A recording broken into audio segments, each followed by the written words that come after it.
Maurice Nicol Psychological Commentary, Volume 5, Amwell, June 13th, 1953. Memory of the Work and Work Memory. In the following commentary, I will speak of life memory, memory of the work, and work memory. I've also made a brief connection between work memory and that thing spoken of so often in the New Testament called faith, which is never mentioned in the Old Testament. To begin with memory of the work as distinct from the work memory. When you first hear the work being taught, you receive it on the formatory center. The formatory center is the external division of the intellectual center. Here, memory of the work is formal. It's formed. It is that part of the mind that you can use when you learn anything at school. The work has to fall on the formatory center first of all. That is, it has to be learned, as any other subject has to be. Some people, on hearing the work, feel it emotionally, but do not follow it mentally. They do not learn the work, and the result is that they have no proper memory of the work. Scarcely anything is registered on their formatory center. As often as not, it has never occurred to them that they have to learn the work in the same sense as when learning anything else. They think their emotional appreciation is enough. They remain in a muddle all their lives and get everything mixed up simply because they have not got any intellectual groundwork. Sometimes people who are quite capable of learning the work intellectually for some reason do not attempt to do so. Now let us suppose a person has reached a good intellectual grasp of the various parts of the work, but does not feel it emotionally. It then lies merely in his memory, like the talent that was buried in the earth. Given a talent, he does not turn it into two. He answers questions in the same way as he would any examination. The usual reason is that he had not thought about the work or applied the work to himself, but merely remembers everything that he has heard about it. Now, such a man does not understand the work. His memory of the work has not become a work memory. It remains formatory and so lies alongside his memory of life affairs, of his job, and such things. It lies in the external divisions of the intellectual center. Of such a person, you could say, yes, he seems to know the work, but does not seem to understand it. Now, as long as the work lies only in the external divisions or formatory center, he will not see its meaning. But if he begins to apply the work to himself, his memory of the work will begin to move inwards towards the internal divisions of the centers. He then begins to have a personal work memory through experiencing the action of the work on himself.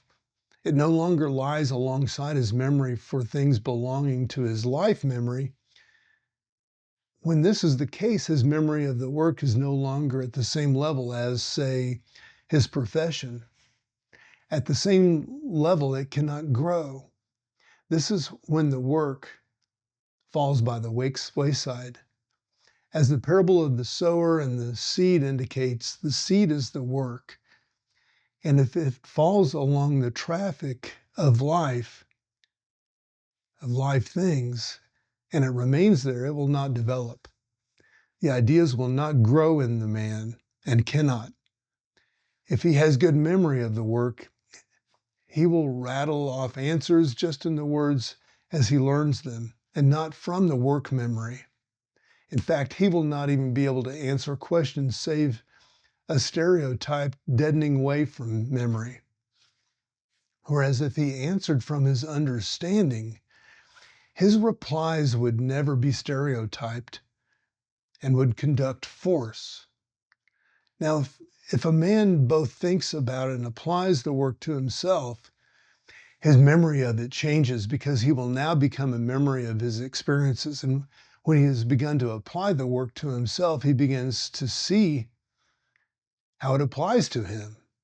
The location of this work, of this kind of work memory, then passes inwards, as was said, and eventually reaches the interior divisions where centers, where communications with higher centers eventually becomes possible. He receives help from within. He begins to see the work and its meaning. He also begins to have what is called a point in the work. Now, when you understand something and acknowledge it, you can see that this thing is so with the understanding as well as these senses. Just as you see that an orange is lying on the table with your senses, so you see with your understanding that a thing is true. The two kinds of seeing are quite different, on quite different scales. If you could see with your understanding that a thing is true, you would acknowledge its truth just as you see with your senses that an orange is on the table and will acknowledge that it is so.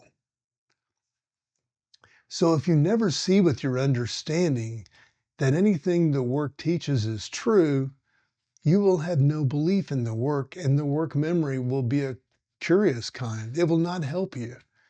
It will be mainly composed of doubts and denials. You have shut the door by your attitude to the work. Now, if you have opened the door to the work and you have begun to see the truth of some of the things that it teaches about yourself and about the meaning of life, your work memory will be a far level higher than your formatory memory of it. It will be far higher. That is more interior, because it no longer lies by the wayside mixed up with life memory, but has started to grow in good soil. When that is the case, when you remember to remember the work and summon it to your mind, it will help you. You will feel force flowing into you. You will not have to have faith in the work or try to believe in it. Everything you have understood in it and seen the truth for yourself, it will all be connected together to make a source of energy in you that has so much strength eventually that when you summon it, it lifts you right above it all above all the pretty things that ordinarily preoccupy you, all the petty things that ordinarily preoccupy you, all your grievances, your negative states, your anxieties, your cares, your feelings of loneliness, your self-pity and bitterness, and your jealousies, your disappointments, and your disjointed, chaotic existence. This is because the work is all connected together and makes order out of chaos. It is now possible really to remember yourself by getting into your work memory. But if the memory of the work lies only in the formatory center, you will not be able to remember yourself in this way. Do you grasp that the work is designed to penetrate to the inner divisions of centers once it is received and to grow in them so that that gradually you see more and more of the meaning, even in the simplest formulations contained in its teaching? Nevertheless, the work must fall first on the formatory center, and first memory of it must lie there as clearly as possible. The first difficulty is, then, that people do not listen to the work and never attain a correct formatory memory of it. The second difficulty is that people do not think about or apply the work to themselves. The third difficulty is they cannot see or will not see with their understanding any truth in it. The result is that it cannot penetrate to more interior parts of the centers because it is not accepted. The fourth difficulty is that unless a proper work memory is formed, no help is received from it. If you have treated the work in a cavalier way, it will treat you similarly. Your relation to the work and its relation to you are reciprocal. A proper work memory is built up over many years. Only what is sincere and genuine can do this, can get to its formation. All that you have observed and genuinely seen in the truth of and intentionally acknowledged composes it. It arranges itself. For psychological things of a similar quality collect together at the same level by themselves. It has an existence of its own. When you enter this special memory, you know that it has its own independent existence and that it is quite different from life things and life memories.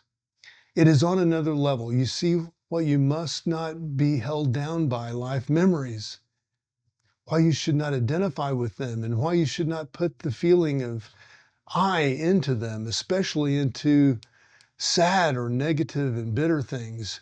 You realize that it is this work memory that contains all of your past insights, your past self-observation, your past moments of work, and all your experience of truth seen and understood for yourself, and that it is the most precious thing that you have created and possess. This is why the work teaches that understanding is the strongest force we can create. And if you begin to feel the power it conducts, which can lift you above the ills of life, great and small, you are catching a glimpse, I think, of the meaning of the work translated as faith, which is truth seen as being true, and not what you are told as true. For the work is not religion. It is not a doctrine. It is not a faith that demands a blind obedience and so holds the understanding captive. On the contrary, it is a freeing and opening up of the understanding that can now develop, giving you a source of new and increasing meanings and insights to your physical life that passes. But this can only take place when you begin to perceive the truth of what it teaches in your own understanding. I assure you that this is a factor that is neglected by very many people who imagine they are in the work.